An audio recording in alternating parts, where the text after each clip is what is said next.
Dan ada inspirasi yang sangat luar biasa teman-teman dari kisah penaklukan Konstantinopel yang ini dilakukan oleh seorang anak muda. Dalam beberapa sirah dikatakan umurnya baru 21 tahun. Dan dia menjadi khalifah pada saat itu. Dia adalah Muhammad Al-Fatih. Konstantinopel adalah salah satu negara adidaya yang sangat besar pada saat itu. Dan salah satu cara terbaik untuk bisa menyerang dia itu dari lautan, menghadapi jadi bagian depannya itu adalah lautan samudera yang sangat luas. Nah, pada saat itu Raja Konstantinopel sudah menyadari bahwa ada peluang tantangan yang besar ya ketika dia diserang dari tengah laut. Maka dia bikin kayak jaring-jaring yang menghalangi kapal-kapal itu bisa lewat dan masuk ke daratan. Itu dibikin tengah laut. Dan ada yang menarik teman-teman, Muhammad Al-Fatih sebelum melakukan hal yang mustahil, nggak pernah kepikiran, out of the box gitu ya, dan itu menjadi kunci atas kemenangan kaum muslimin pada saat itu, yaitu ngebawa kapalnya, ngegotong kapal perahunya, ngelewatin bukit-bukit. Dia bilang apa? Jangan bilang pada saya hal yang tidak mungkin sebelum mati dalam mencobanya. Ini hal yang menarik kan? Ya, jadi kita jangan pernah merasa bahwa itu suatu hal yang mustahil sebelum kita mencoba dengan maksimal. Gitu. Dan ini adalah sebuah ilustrasi yang sangat luar biasa. Itu benar-benar si perahu yang besar itu berlayar ngelewatin bukit coba.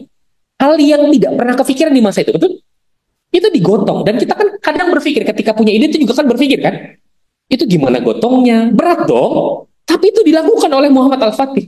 Dan inilah titik awal dari kemenangannya. Karena Muhammad Al-Fatih luar biasa. Dia punya open minded gitu. Dia punya growth mindset bahwa gak ada yang mustahil. Bahkan dia bilang apa? Kita harus selalu mencoba kemustahilan untuk mengetahui di mana batas kemungkinan. Itu kalimat yang luar biasa tuh. Dia melakukan hal yang gak pernah dilakukan oleh banyak orang. Bahkan kepikiran juga enggak. Yaitu apa? Ngangkut perahu ngelewatin bukit-bukit. Dan dia sangat terinspirasi dengan sabda Rasulullah SAW. Jadi Syekh Samsudin, guru ngajinya, tiap hari dari kecil ngomong begini tuh sama Muhammad Al-Fatih. Rasulullah SAW pernah bersabda bahwa la taftahannal Konstantiniyah, Konstantinopel bakal dimerdekakan, Konstantinopel bakal dimenangkan, diambil sama kaum muslimin. Dan Rasulullah SAW bilang sebaik-baik pemimpin adalah pemimpinnya dan sebaik-baik tentara adalah tentaranya. Dan gurunya bilang aku berharap engkaulah orangnya. Setiap hari begitu. Makanya dia punya ambisi yang sangat luar biasa. Sama dalam konteks bisnis juga nggak ada hal yang mustahil. Hal yang dulu mustahil dilakukan oleh beberapa orang, kemudian bikin semua orang kaget. Oh, bening bisa ya. Contohnya apa? Ya tadi kayak ojek online. Dulu mungkin orang berpikir emang bisa bikin ojek online. Dilakukan oleh segelintir orang dan hari ini mendisrupsi atau membuat kacau bisnis yang selama ini udah ada. Apa itu ojek pangkalan? Termasuk PT Pos, salah satu pihak yang terdisrupsi sangat luar biasa. Ya kan? Nggak pernah kepikiran kan bakal muncul JNT atau JNE yang itu mengambil ceruk pasar yang sangat luar biasa dari logistiknya si PT Pos. Termasuk juga bicara tentang mengirimkan surat itu hilang dengan email, ya nggak, digantikan dengan WhatsApp gitu. Yang nggak kalah gokilnya adalah JNE yang dulu pernah mengalahkan PT Pos hari ini terancam dikalahkan oleh apa? Ojek online dengan layanan yang namanya GoSend. Ini terus berkembang. Nanti kita nggak tahu GoSend akan dikalahkan oleh siapa. Ya, artinya nggak ada yang stagnan, nggak ada yang terus bisa menjamin kita pasti akan menang. Satu-satunya hal yang bisa kita lakukan adalah memastikan kita punya cara pikir yang baik, yang terus tumbuh. Karena cara pikir yang positif ini akan sangat mempengaruhi cara kita bersikap. Nah, ini kesimpulannya. Jadi kalau mereka yang fixed mindset, mereka akan apa namanya,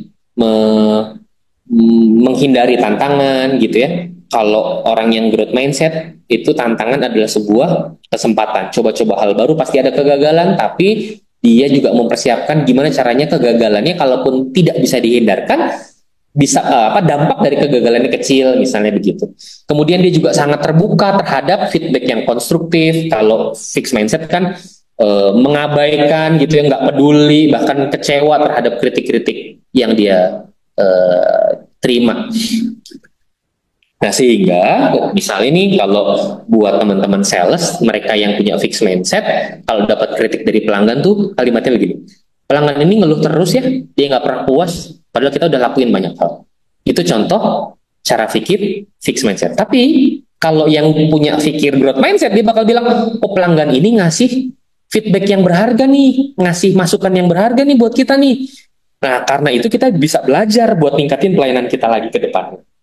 Atau ketika misalnya penjualan lagi turun nih, penjualan pokok misalnya gitu turun. Kalau buat yang fixed mindset bilang, nih penjualannya turun gara-gara ekonomi lagi buruk, daya beli lagi rendah, pemerintah yang nggak mendukung subsidi ada di mana-mana gitu. Jadi kayaknya kita berat juga sih buat bisa menghadapi ini. Atau yang paling umum misalnya di bulan Juni, Juli, September tuh sales tuh turun. Alasannya biasanya ya karena orang lagi bayaran sekolah.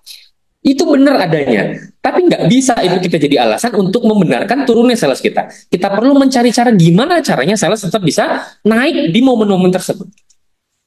Nah, orang yang punya growth mindset, pikiran yang terus tumbuh, dia bakal bilang, oh penjualan memang turun, yuk kita cari gimana caranya kita bisa menarik lebih banyak pelanggan atau bikin sebuah strategi pemasaran yang lebih menarik dan akhirnya orang tetap mau beli produk-produk kita. Mencari kesempatan di tengah kesempitan. Atau masalah inventory, ya nggak, masalah barang nggak ada, atau broken size lah, atau broken color kah gitu ya. Itu orang-orang yang fix mindset bilang, ini kita kesulitan gara-gara inventory, gara-gara produknya nggak ada, produknya nggak dikirim ke toko, jadi akhirnya konsumen nggak bisa beli deh gitu, sehingga nggak closing deh gitu. Nah, mereka yang punya growth mindset, mereka bakal bilang, emang ngelola inventory cukup menantang sih, tapi kayaknya kita perlu bisa cari cara baru deh gimana caranya orang tetap bisa beli mungkin produk yang berbeda dengan warna yang berbeda tapi produk yang sama misalnya, atau kita perlu mendalami aja sebenarnya kebutuhan realnya apa sih sehingga kita ternyata bisa menawarkan produk yang ada di toko gitu. Nah, ini cara pikir growth mindset. Atau misalnya bicara tentang produk-produk baru. Kalau teman-teman tahu, kalau buat teman-teman tim sales itu banyak banget info produk yang harus diketahui, dan produk itu terus bertambah kan, terus berkembang, banyak alternatif, sehingga banyak banget itu materi-materi yang harus dikenali dan difahami. Nah, buat yang teman-teman fixed mindset bakal dibilang, aduh saya nggak pinter nih tentang produk ini sulit, saya nggak ngerti, saya nggak paham, ini kebanyakan produk sampai saya nggak hafal dan bingung cara menghafalnya. Itu mereka yang punya fixed mindset. Nah, mereka yang punya growth mindset, mereka bakal bilang, wah, ada produk baru nih.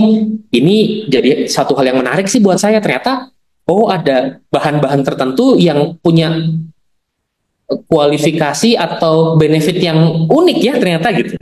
Nah, kayaknya insya Allah dengan latihan saya pasti bisa memahami ini dengan baik deh. Nah, oleh karena termasuk juga ketika kita menghadapi situasi tim yang memang ya toksik lah, atau tim yang nggak menyenangkan lah, atasan yang nggak bisa diajak ngobrol atau apapun itu, mereka yang punya fixed mindset, mereka bakal bilang saya lebih suka kerja sendirian deh kayaknya daripada orang lain nggak bisa diandelin. Kalau yang punya growth mindset, dia bakal bilang nih kerja dalam tim memang bisa menantang sih, kayaknya saya harus belajar memahami mereka lebih baik deh supaya saya bisa bekerja sama dengan mereka lebih baik. Nah, pikiran-pikiran ini perlu kita kelola, dan kita nggak mungkin bisa jadi orang yang punya pikiran positif 100% setiap saat mulai detik ini. Nah, ini semua adalah akumulasi dari jam terbang kita untuk selalu menjaga pikiran-pikiran kita tetap waras. Pikiran-pikiran kita tetap tumbuh, tetap positif. Jadi, pikiran positif itu tidak datang tiba-tiba. Ya. Oleh karena itu, mulai hari ini, segera ubah mindset kita. Kenapa? Karena pikiran kita itu adalah hal yang paling bisa kita kendalikan. Karena kita bertanggung jawab atas pikiran kita. Bahkan kalau kata Agim itu ada nasihat yang menarik. Bahwa situasi yang berat di lapangan itu adalah hasil dari dramatisasi pikiran. dramatisasi pikiran kita. Padahal sebenarnya situasi lapangannya tidak seberat itu.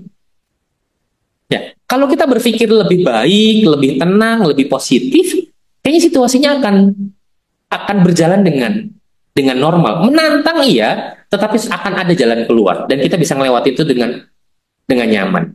Dan growth mindset ini tidak berarti bahwa kita berpikir tiba-tiba bakal jadi yang terbaik dalam segala hal. Enggak, ya enggak. Ini adalah sekali lagi akumulasi dari banyak percobaan yang kita lakukan. Dan kita mau mencoba banyak hal karena kita meyakini kita selalu punya kesempatan. Dan ingat teman-teman sekalian, jangan pernah merasa berat karena kita punya Allah.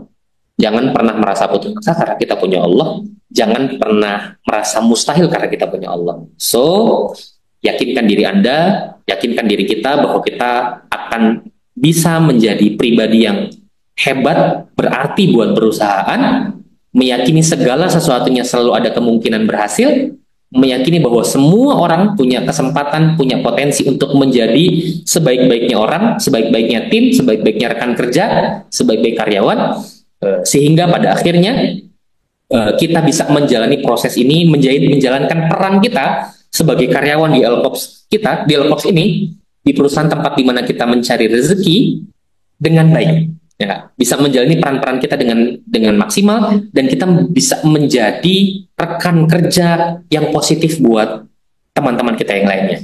Semoga bermanfaat. Assalamualaikum warahmatullahi wabarakatuh.